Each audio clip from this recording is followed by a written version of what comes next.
Bismillahirrahmanirrahim. Assalamualaikum warahmatullahi wabarakatuh. Waalaikumsalam warahmatullahi wabarakatuh. Alhamdulillahirabbil alamin wassalatu wassalamu ala asyrofil anbiya'i wal mursalin wa ala alihi wa sahbihi ajmain. Nah, hai teman-teman semua.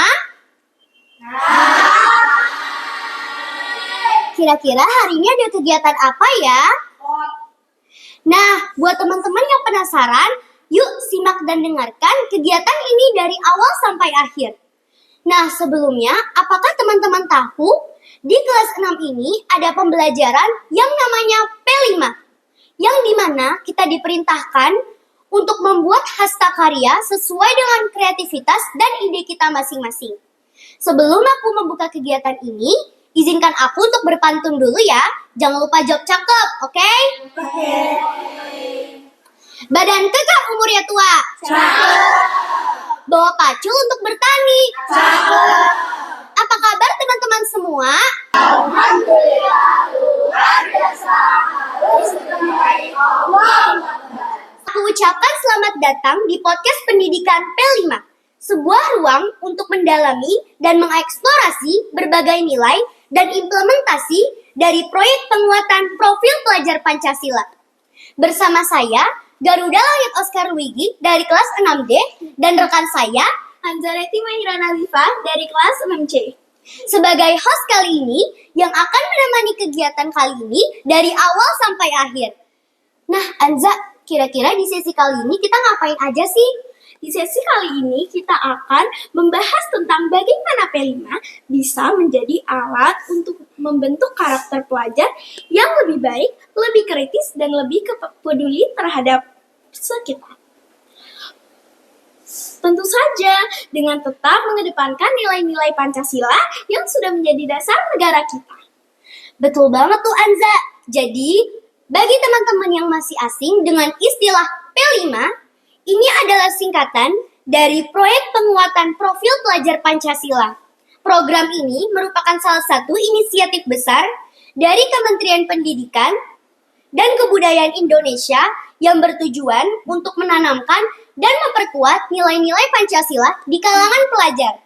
Dan yang menariknya, Oscar, Apa tuh Anza? dalam implementasi P5 bukan hanya berbicara tentang teori atau hafalan Pancasila saja, tetapi lebih kepada bagaimana pelajar bisa menyesuaikan nilai-nilai Pancasila dalam kehidupan sehari-hari di sekolah, keluarga, maupun masyarakat. Iya, salah satu fokus utamanya adalah mengembangkan kompetensi atau kemampuan kita untuk menjadi pelajar yang berkarakter. Misalnya, pelajar yang mampu berbuat baik, berpikir kritis, kreatif, dan memiliki semangat untuk gotong royong. Pokoknya ini semua ada deh di profil pelajar Pancasila. Dan profil pelajar Pancasila itu terdiri dari 6 dimensi yang berfokus pada penguatan karakter dan kompetensi pelajar. Ada dimensi beriman, bertakwa, dan berakhlak mulia, nasionalisme, gotong royong, mandiri, berpikir kritis, dan kreatif. Semua dimensi ini saling terhubung, membentuk pelajar yang tidak hanya pintar, tapi juga bijaksana. Ternyata nggak hanya di kelas aja ya Anza, P5 ini juga mendorong kolaborasi antara sekolah, guru, dan masyarakat. Salah satu cara yang menarik adalah melalui proyek-proyek berbasis yang melibatkan langsung siswa dalam pengambilan keputusan atau pemecahan masalah sosial nyata. Iya, jadi siswa tidak hanya belajar dari buku, tetapi langsung terlibat dalam situasi yang memungkinkan mereka mengasah keterampilan hidup yang penting. Oke Anza, ternyata hari ini kita nggak berdua aja loh. Kita ditemani oleh teman-teman keren kita dari kelas 6D dan 6C. Tepuk tangannya untuk teman-teman kita. Nah, teman-teman kita ini akan berbagi pengalaman mereka selama melaksanakan kegiatan P5 di sekolah SD Al-Azhar Cipabudi Cibubur. Baik teman-teman, selamat memperkenalkan diri. Halo semua, perkenalkan nama aku Aisyah dari kelas 6C.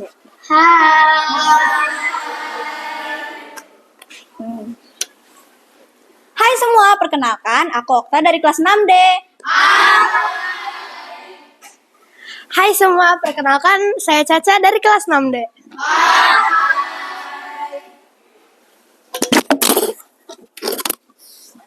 Hai semua, perkenalkan nama saya Ravandra dari kelas 6D.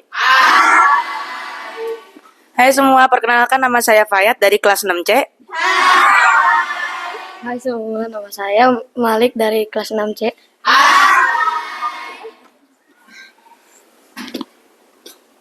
Oke, tadi kan udah memperkenalkan diri masing-masing. Sekarang aku mau tahu dong, kegiatan P5 apa saja yang sudah kita lakukan selama 1 semester ini? Aku boleh tanya Aisyah ya? Boleh. Alhamdulillah, kita sudah melaksanakan 2 proyek pada semester ini. Yang pertama, proyek The History of My Country. Yang kedua, pembuatan bahan makanan dari olahan kaca kedelai. Wah, itu keren banget ya pasti. Coba dong boleh ceritakan apa yang dimaksud dengan proyek The History of My Country, Fayat? Ya, Anja, jadi proyek ini tentang sejarah di negeri kita yang mana dari sejarah ini kita aplikasikan dalam bentuk gambar yang nantinya akan kami cetak dalam bentuk kaos atau tote bag. Kalau boleh tahu, Fayat dalam bentuk tote bag atau kaos? Kaos seperti saya pakai sekarang. Wow, tepuk tangan dong!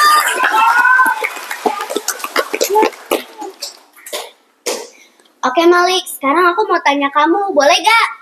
Boleh. Boleh gak sih kamu menceritakan tentang bagaimana persiapan dalam melaksanakan proyek The History of My Country? Pertama, persiapannya kita mendapat bimbingan dari guru, lalu bersama-sama menentukan tema proyek di mana setiap kelas memiliki tema proyek yang berbeda. Misalnya di kelas aku tentang sejarah detik-detik proklamasi. Oh, oke. Jadi di setiap kelas itu mendapatkan tema yang berbeda-beda ya? Iya. Kalau boleh tahu Caca, di kelas kamu dapat tema apa? Untuk kelas aku ya, kelas 6D dapat tema tentang sejarah Sumpah Pemuda. Oh, oke. Wah, menarik ya Malik. Aku boleh nggak sekarang mendapat pendapat kamu, Okta. Bagaimana sih pelaksanaan proyek ini?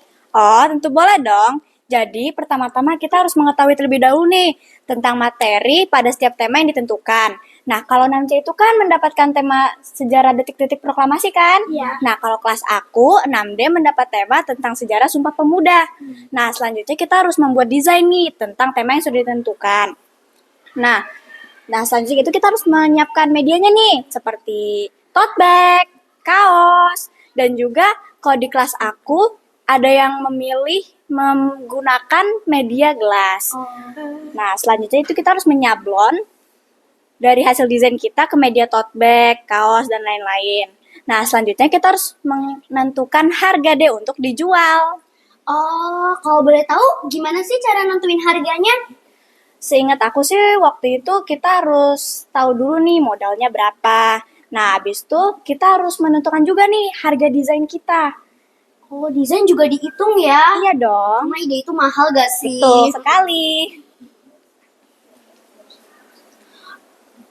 Baik Caca, sekarang aku mau tanya kamu nih, gimana sih persiapan pemasarannya? Aku penasaran. Jadi untuk persiapan pemasarannya nih, kita semua pertama-tama membuat iklan berupa poster ya dan video promosi. Nah, waktu itu kita juga sempat berpresentasi nih ke adik-adik kelas, mulai dari kelas 1 sampai kelas 5 SD Al-Azhar Syifa Budi Cibubur. Nah, di presentasi waktu itu kita mencoba untuk mengenalkan produk-produk kita ya, seperti tote bag ya, dan mencoba untuk mempromosikan. Oh, jadi tuh sebelum dijual itu diperkenalkan dulu ya? Iya. Sekalian kepromosiin ke orang-orang gitu ya? Iya. Oke. Oh iya Ravandra, tadi kan sudah ya prosesnya. Sekarang bagaimana sih cara kamu memasarkan produk kepada target pembeli? Jadi, kami mengambil waktu pelaksanaan penjualan ketika good season. Ravandra, boleh tahu gak good season itu apa sih? Good season itu waktu yang pas untuk menjual barang-barang kita. Misalnya, saat pembagian raport, jadi kan banyak nih bunda-bunda atau ayah-ayah yang datang ke sekolah untuk mengambil raport anaknya. Nah, kita buka stand nih di lorong lobi SD Al-Azhar Syifa Budi. Jadi saat jualan itu kita menawarkan kepada orang tua yang datang untuk membeli produk kita.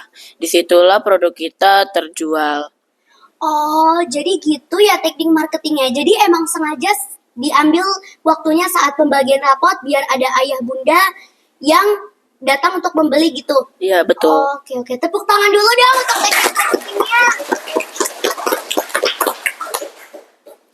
Oke, baik. Tadi kan kita sudah dengar dari teman-teman narasumber yang mau berbagi pengalaman ketika pelaksanaan P5 kemarin. Ternyata seru banget dari persiapan sampai kepada pemasaran. Oke Oscar, ternyata kita tidak hanya ditemani oleh teman-teman yang ada di samping kita, tapi kita juga ditemani oleh teman-teman yang ada di studio loh. Tepuk tangan dulu dong. Coba dong, aku sekarang mau denger nih teman-teman yang mau berbagi pengalaman dan kendala saat pelaksanaan project P5 ini. Siapa nih yang mau? Terima kasih atas kesempatannya. Nama saya Wihan. Pengalaman saya saat saya melaksanakan P5 ini, saya sangat senang dan sangat seru. Karena kenapa? Karena kita belajar bersejarah dengan berkreasi dan tidak monoton. Nah, untuk kendalanya itu ada pada membuat gambar, membuat desain, dan pemilihan tempat sablon. Mungkin itu aja, Anza. Oke, terima kasih Kak. Selamat tidur. Tepuk tangan dulu dong. Oh, gitu ya Rihan. Bener banget, kamu sama kayak aku. Jadi, siapa lagi nih yang mau menceritakan pengalaman dan hikmah dari pelaksanaan P5 ini? Aku. Boleh, kamu? Ya.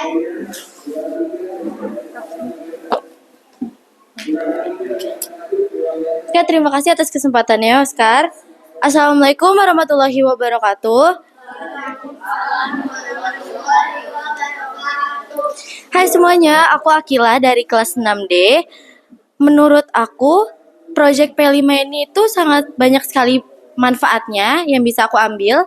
Salah satunya itu, aku tuh bisa mengasah otak aku tuh jauh lebih dalam ketika aku tuh membuat desain dan menentukan harga jualnya.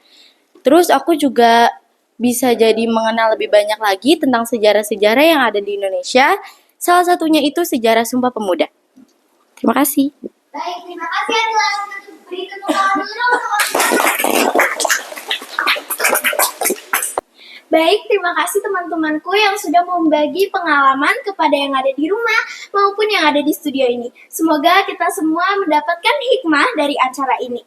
Saya Anzareti Mahira Nazifa dari kelas 6C dan rekan saya Garuda Langit Oscar Luigi dari kelas 6D mengucapkan mohon maaf jika ada kesalahan dalam pelaksanaan podcast hari ini. Sebelum podcastnya berakhir, aku mau pantun dulu nih. Jangan lupa bilang cakep ya. Pak Budi pergi melaju. Pulang-pulang bawa bingkisan. Kami akhiri podcast hari ini. Semoga podcast hari ini berkesan. Alangkah lebih baiknya, untuk kita menutup kegiatan podcast kali ini, mari kita mengucapkan hamdalah bersama-sama.